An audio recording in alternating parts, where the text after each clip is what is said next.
ভালো থাকাটা বেঁচে থাকার চেয়েও কঠিন। মানুষ জন্ম নেয়, বড় হয়, খায়, ঘুমায়, কাজ করে, এটাই তার বেঁচে থাকা। কিন্তু এটাই কি জীবন? বেঁচে থাকাকে কি বলা যায় ভালো থাকা? এই দুইয়ের পার্থক্যই বুঝিয়ে দেয় কেন ভালো থাকাটা বেঁচে থাকার চেয়েও বেশি কঠিন। জীবনটা আসলে শুধু শরীর নিয়ে টিকে থাকার নাম নয়।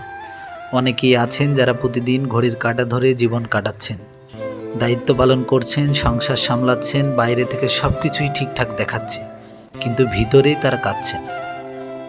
তারা হয়তো সমাজের সফল বলে পরিচিত, কিন্তু আত্মিক প্রশান্তি বা ভালো থাকা থেকে তারা অনেক দূরে।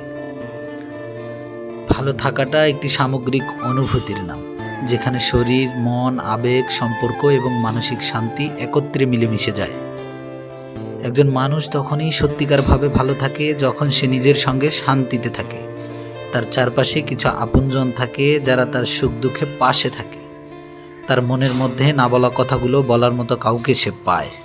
আজকের সময়ে এই ভালো থাকাটাই সবচেয়ে দুষ্কর। সামাজিক প্রতিযোগিতা, আত্মপ্রতারণা, ভাঙন, মানসিক চাপ, কর্মব্যস্ততা সব মিলিয়ে মানুষ নিজের ভিতর থেকেই বিচ্ছিন্ন হয়ে পড়েছে। মানুষের মুখে হাসি আছে কিন্তু হৃদয়ে শান্তি নেই। রাতে ঘুম আছে কিন্তু ঘুমের গভীরতা নেই। ফোনে হাজার জন আছে কিন্তু মন খারাপে পাশে বসে থাকা কেউ নেই।